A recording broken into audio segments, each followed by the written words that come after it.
My name is Ofir Eyal, and I'm Viber's head of product. We're going to talk about presentation skills in a second. It's going to be something like 30 minutes, this session. So, my view on this topic. Roughly 15 years back when I started working in high-tech, I worked with a company called Comfort. We had this course about how to deliver an effective presentation. And I recall that the host was a guy named Barry Katz. He does communication skills up to this day. And before this presentation, I was under the impression, like probably many of you, that being able to speak in front of people or presentation skills is something you're born with, right? It's charisma. It's either you have it or you don't. But actually, after this course, I found out that it's not true. You can learn tips, tricks. You can pay attention to what you're doing with your body and improve your presentation skills significantly.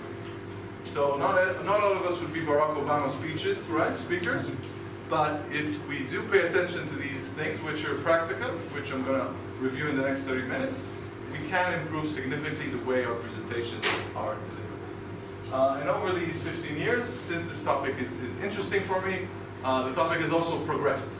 So now we don't call it presentation skills, we call it public speaking, and it's not body language, it's nonverbal communication. And during this period also TED Talks became very popular, so speaking in front of people became something like a trophy, like somebody, a very respectable thing to do. You know, right? And people in their LinkedIn profiles, they put their profile with like these earpieces, right, to show that they can speak in front of people. So it's considered something of high virtue. So I think it's a trait and skill that everybody working in the industry should know better. And again, the presentation skills I'm going to review here, it's a collection of many topics. Some of them related to cognitive researches of our mind. Some of them are related to body language or nonverbal communication. Some of them are related to what we put on the actual slides. And I collected all of these. It's not things I didn't come up with. It's a collection of researchers. One of them is called David Phillips. He's a Swedish guy. He has a famous TED Talk called Death by PowerPoint. And there are other more and more speakers talking about this more and more. And what makes a good presentation? So I'll start with my argument of our presentations today. Are they any good? Is there any reason for me to even be standing here and talking about it? So this is my case. My case is our presentations do not work. On average, think about yourself, you see a PowerPoint presentation between 1 to twice every week. That's hundreds of presentations per year. We literally don't remember any of them. Right? It looks like, sometimes it looks like this. It looks like this. And this is from a famous company called Microsoft. This is a slide from the UN presentation about coin dynamics, worldwide finance. And the result is, almost in all cases, something like this. This is what we call death by PowerPoint. And again, it's not a phrase I came up with. Search it on Google. It's a real phrase. And what makes them not work is the fact that they are not remembered. So, according to researchers, 90% of everything I say or everything you read on this presentation, if I do it badly, will be forgotten within 30 seconds.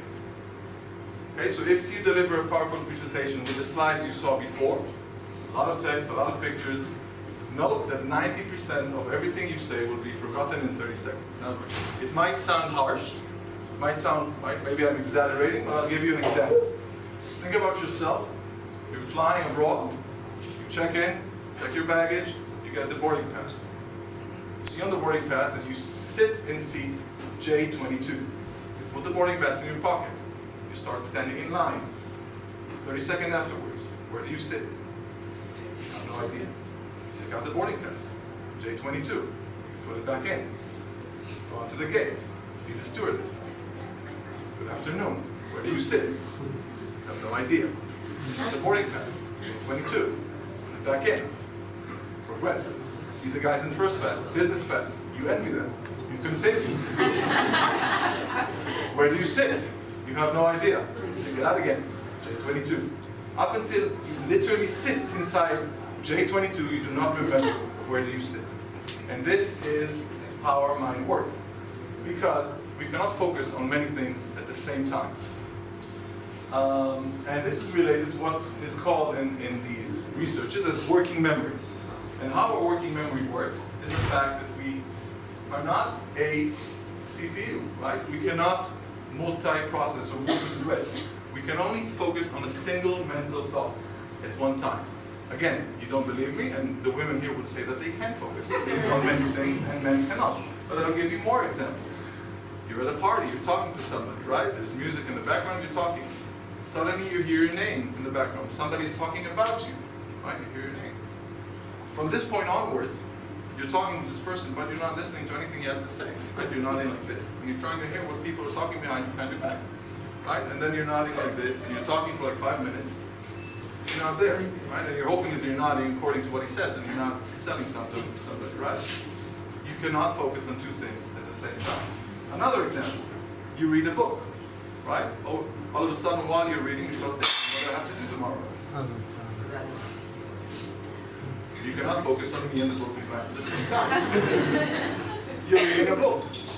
All of a sudden, you start thinking about what I have to do tomorrow. I have a review, I have a presentation to make. I got the boiler on, right? And you read, and you pass through like 4 pages, and you notice you haven't read anything. You don't remember anything. You have to go back 4 pages, read everything from the beginning, even though you saw the words with your own eyes, right? Because you cannot focus on 2 times. And this is called the redundancy effect. So, according to the redundancy effect, 1 plus 1 is 0, right? If I were to talk while I'm having a PowerPoint presentation, a slide here with text, and you will try to read while I'm talking, you will remember 0 or close to 0, 10% of everything I said or you read. We cannot do that at the same time. So, first lesson is, please don't have slides where you read what's written. So what can we do? By utilizing the things which I'm going to review here for the next 30 minutes, you can improve that 10% of people remember from your presentation up to 60% if you apply these methods. That's a significant improvement. What do you have to do? All you have to do is stick to the end. Got you interested? Let's start. Okay, so in today's session, I'm going to review something I call AMPM. AMPM stands for the 4 principles of delivering an effective presentation. Audience, message, presenter, and media. AMPM. The last 2, presenter and media, are significantly the most important things to focus on. I'm going to share most of my time on these 2. I'm going to review the entire 4. So audience. I'd like to ask you a question. What is people's #1 fear when asked? What do people dread the most? So, some of you got it right. So, when asked, they're afraid of dogs, they're afraid of loneliness, flying, death, sickness, deep water, financial problems, insects and bugs, heights, and the #1 fear of people is public speaking. So there's a famous quote by Seinfeld that's saying that in a funeral, the guy giving the speech would rather trade places with the dead guy. Right? And why do we fear this so much? We partially fear it because we fear the audience. Right? You guys are not intimidating, but yet people would be afraid standing here unless they do or exercise the next slide. In order to dismantle this fear, you have to know your audience, to know who you're standing with. So, in order to do that, you prepare. Who are you speaking with? So, is this a group of students? Is these technical people? Are these young people, old people? What do they want out of this presentation, right? So, you guys all work here. You might have the presentations to build yourself. So, by knowing who you are, I know how to pitch this presentation to things that are relevant to you.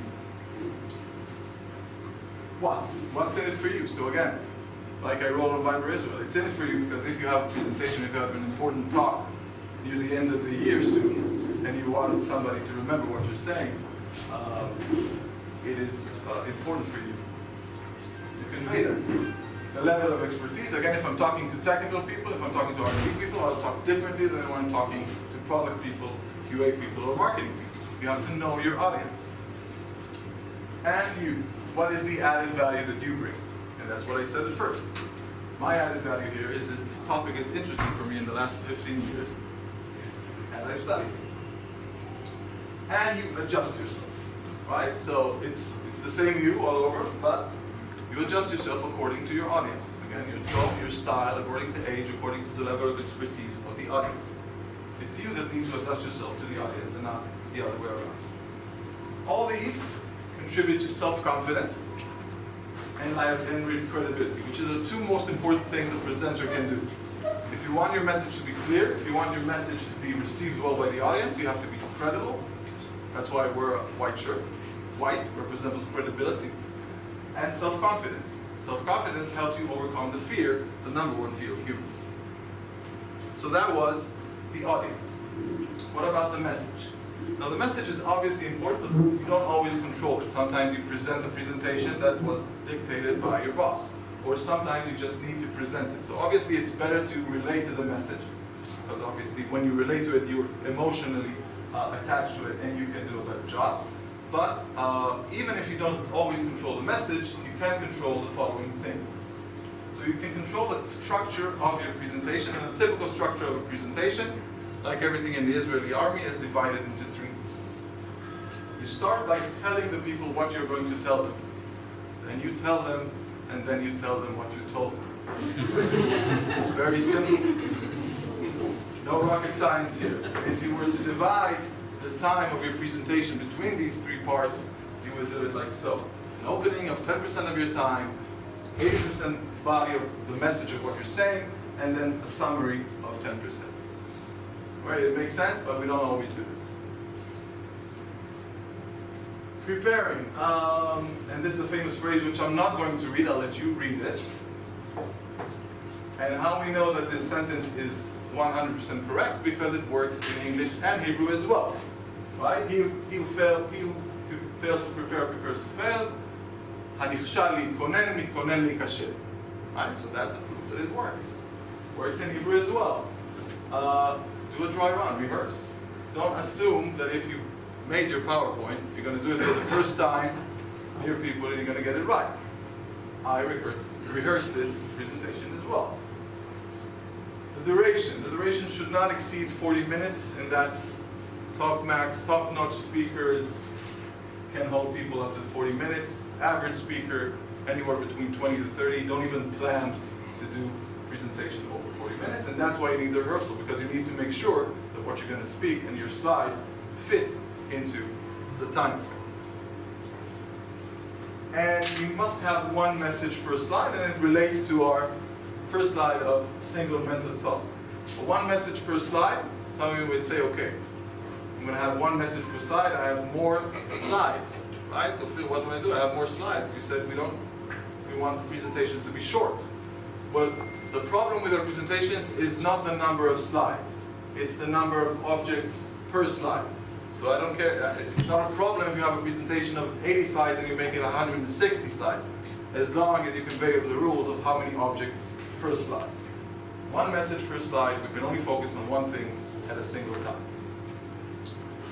The presenter.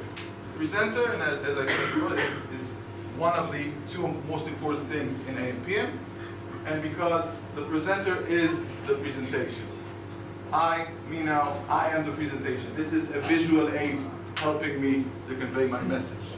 Right? This is not a presentation. If you prepare a presentation and you stand here and you expect to flip and people read, you're not presenting.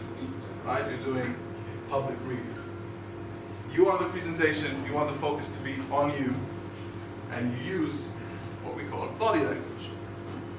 So, body language or non-verbal communication, I'm going to show you a photo.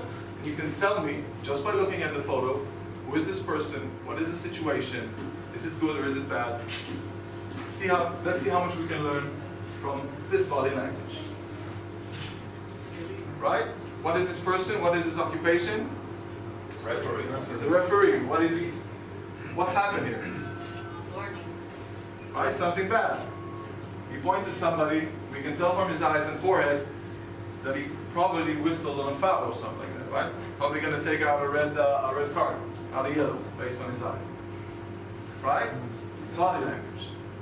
So, what affects my delivery of the message? And according to all researchers, and again, don't grab the 80%. Sometimes it's 60, 70. But the main point you should remember here is that more than half of the quality of your message relates on your body language and not what you're saying. 30% your tone of voice, and the actual words are less than 10%. Right? You can say the same thing in different ways, have a different meaning, right? You can say to somebody, come here. Or you can tell them, come here. It's the same thing, totally different meaning. So, body language. Hands. What do you do with your hands? So first, you don't put them in your pockets. Right? Putting in a pocket means I don't want to be here. Right? I'd rather be somebody else, someplace else. If I do this, like I'm above you, right? You don't want an audience to feel that you're above them. You don't want to do this as well. This would be the baddest default. It's not as worse.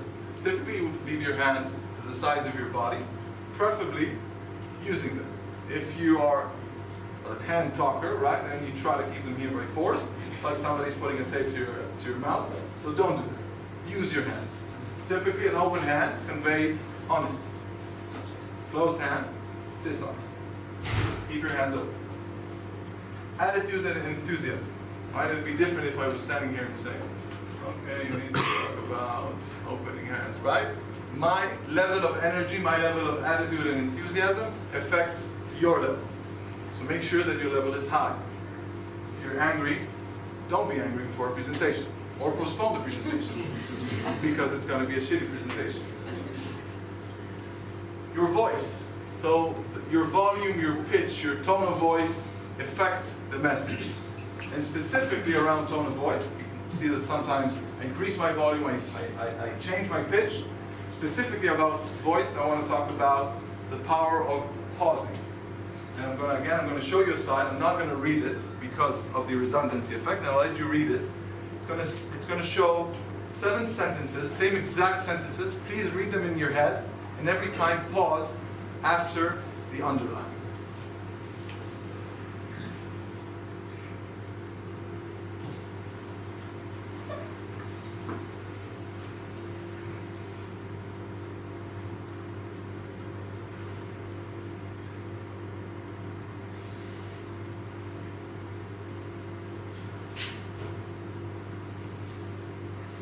Right? Same exact sentence. Every time you pause differently or give an emphasis to a different word, whole new meaning. It's a totally different sentence said in totally different occasions. And, again, and this is something I tell my guys all the time, if you want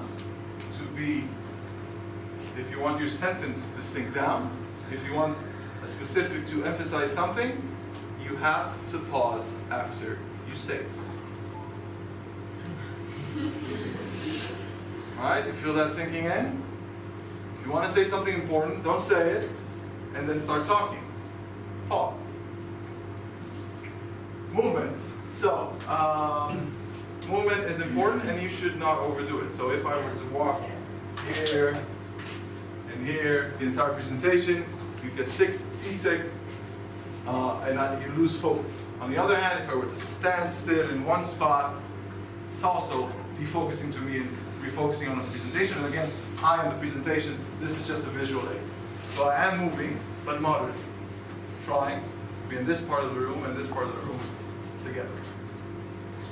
Eye contact.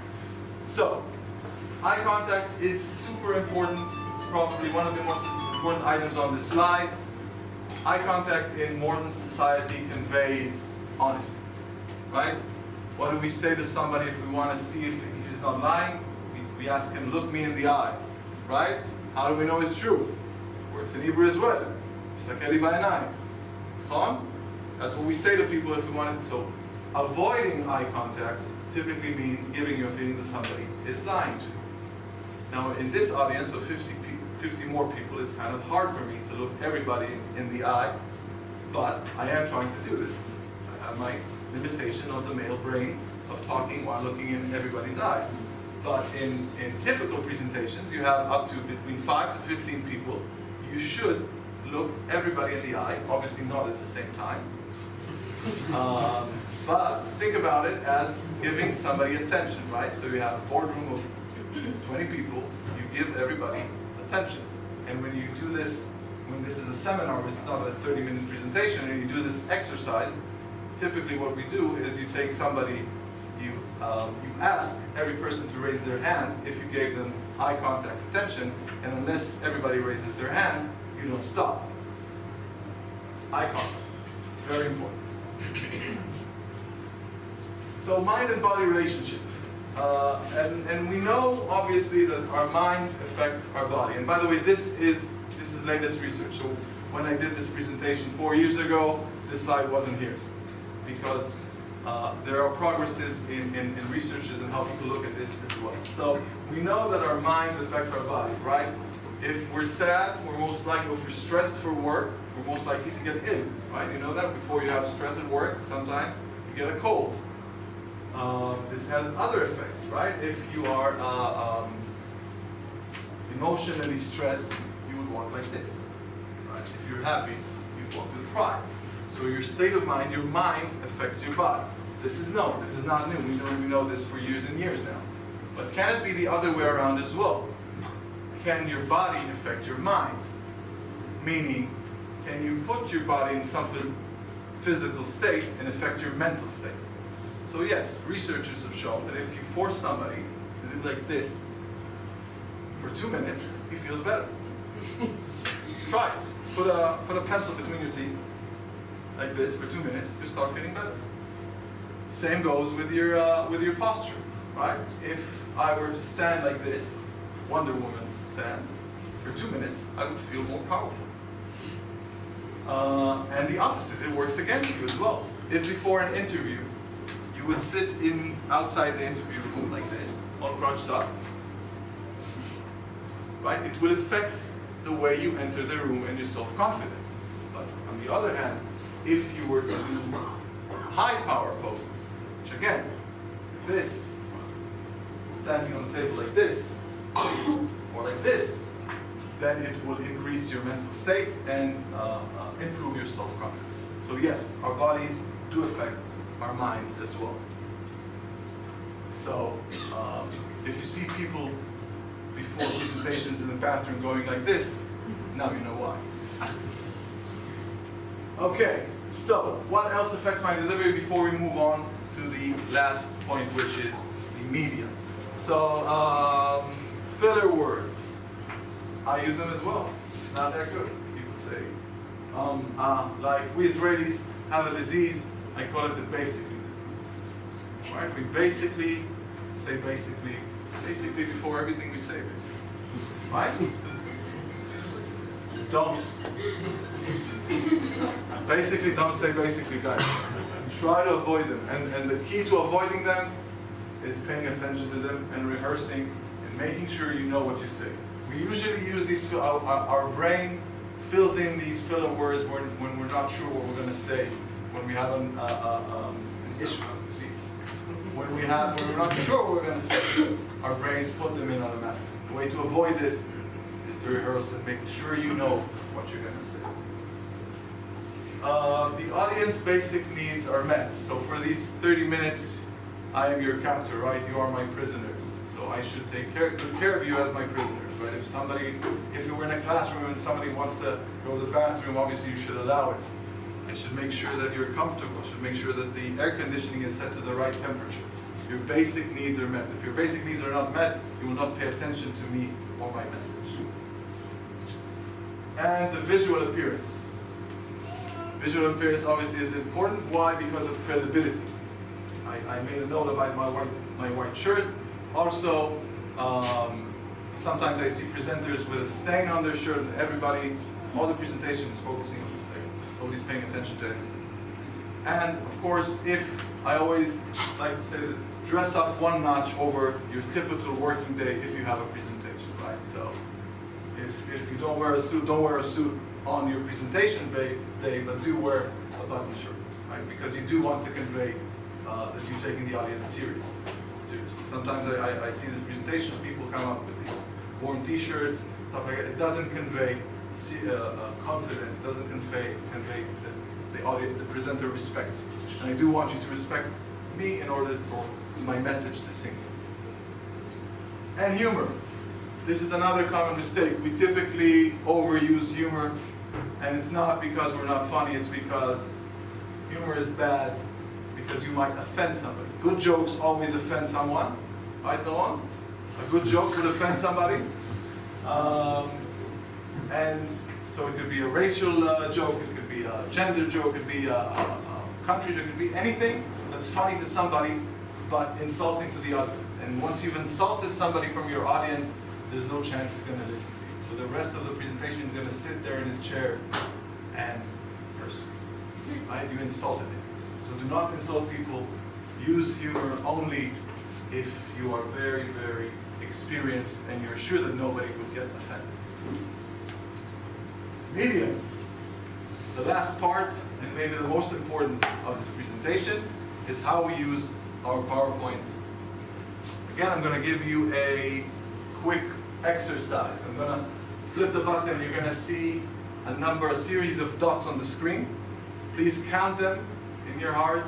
When you finish counting them, nod your head like this. Don't raise your hand, don't say it, just nod your head when you finished counting them. 3, 2,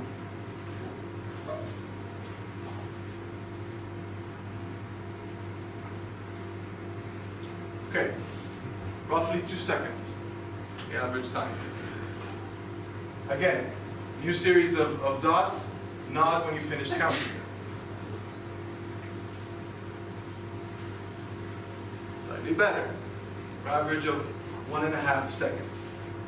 Last set of dots, again, nod when you finish counting them.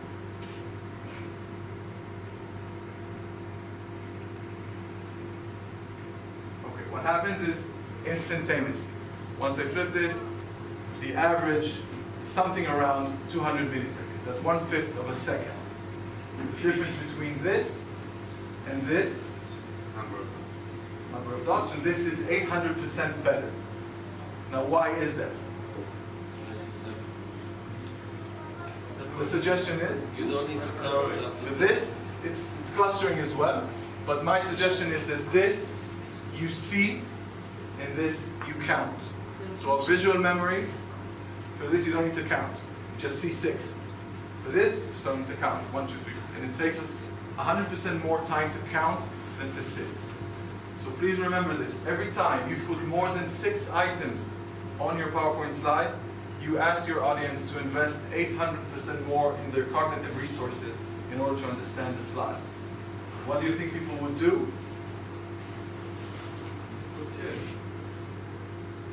Interesting. This is unscripted. Right? Okay, so seeing 6, counting 7 and above. So what is our golden number? You all know 6. 10. It's 6. So, do not the assumption that people will invest 800% more of their brain power just because they want to listen to you is wrong.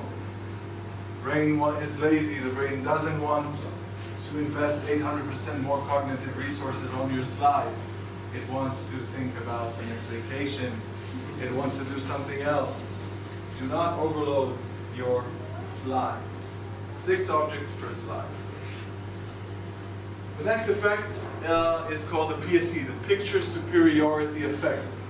It basically means that text standing alone would be remembered at a rate of 10%, but if you add a photo or an image, it could be remembered by up to 70%. A huge difference. Why is that? This is mainly because how our brains are wired, because of historical reasons, evolution reasons, right? Back when we were in the jungle, we would see a tiger running towards us. We would see the actual tiger. There was no caption beneath the tiger or over the tiger that says tiger. right?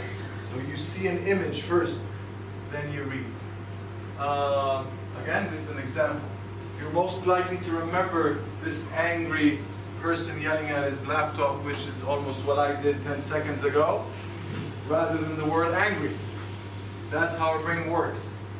Especially emotional photos are remembered better than non-emotional. And if we want to take this further, video, caption, or moving video is remembered even further. This can also work against you, right? Because if I were to have an animated GIF here, none of you would pay attention to me, only to the animated GIF. So use animation wisely, carefully, and moderately. So again, PSC can work against you. And this is a pretty smart person called Bill Gates, founded a very successful company, but his PowerPoint sucks. Nobody's paying attention to Bill Gates with this slide. Nobody. And this is, by the way, this is used again and again as an example, partially because people like to make fun of Bill Gates, but partially because it's an example of a bad presentation slide. And Microsoft have been known to have crappy presentations for years and years and years. And by the way, today, if you look at a Bill Gates presentation, it's all black, 6 items per slide, super presentation. He took in the end. So, human attention, and then I'm gonna review items of how you focus on things and how to relate them to your PowerPoint presentation. So the basic human attention is around moving objects. Again, something moves, the tiger is running towards you, you pay attention to a running tiger rather than a standing still tiger, right? The size of the object. Again, based on our evolution, we are not threatened by a small dog, by a pinscher, right, unless he's barking, but we are intimidated by a very big dog. Contrast. Contrast is also where we focus. So you can use contrast in your presentation, I'll show you how. But typically this is why my background of my presentation is black. And again, my shirt is white. I want you to focus on me. I don't want you to focus on this visual aid. Contrast is very important, understanding contrast. And signaling colors. Again, in nature, signaling colors are red, orange, and yellow, usually signaling danger in nature. Use them wisely or don't use them at all. But you cannot have a color-rich presentation and expect people to pay attention at the same time. So how do we take these 4 elements and apply them to a PowerPoint? Moving objects, again, no animated GIFs. That's why pointers today don't have the laser pointer, right? Back in the 80s, every remote has this laser pointer, right? But it's rubbish because when you have this flickering thing, you're like a cat. Your eyes are like all over the place, right? Don't do that. No moving objects, no animated GIFs, no laser pointers. Size. Header and font size. Typically in a typical presentation, the title is very large, larger than the actual body. How often in our presentations is the title the most important thing in a presentation? It's very rare. The actual body of the presentation is more important. So use size wisely. And font size and fonts in general, use readable fonts. Minimal font size should be something like 24. This is around, I don't know, 48. The larger, the better. And use size wisely. Make the most important item in the slide the biggest item in the slide. Right? And contrast. In this example, I use a black background, but I use contrast wisely. So if you're showing a table, and the table has a lot of numbers, use contrast to your advantage. Highlight the numbers which you want people to focus on, and de-highlight or saturate the other numbers. Use contrast to your example, to your advantage.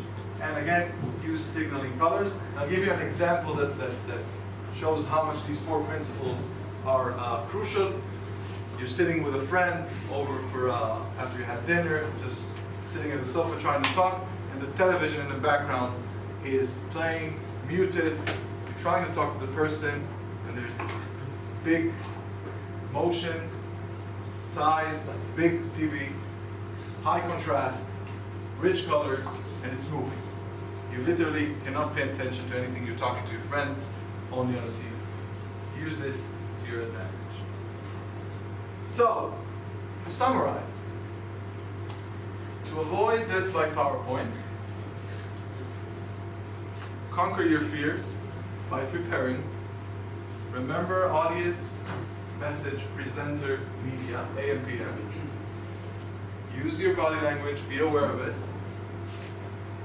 Do not overload your slides. Keep the magic number 6. And keep in mind the picture superiority effect. That's it, guys.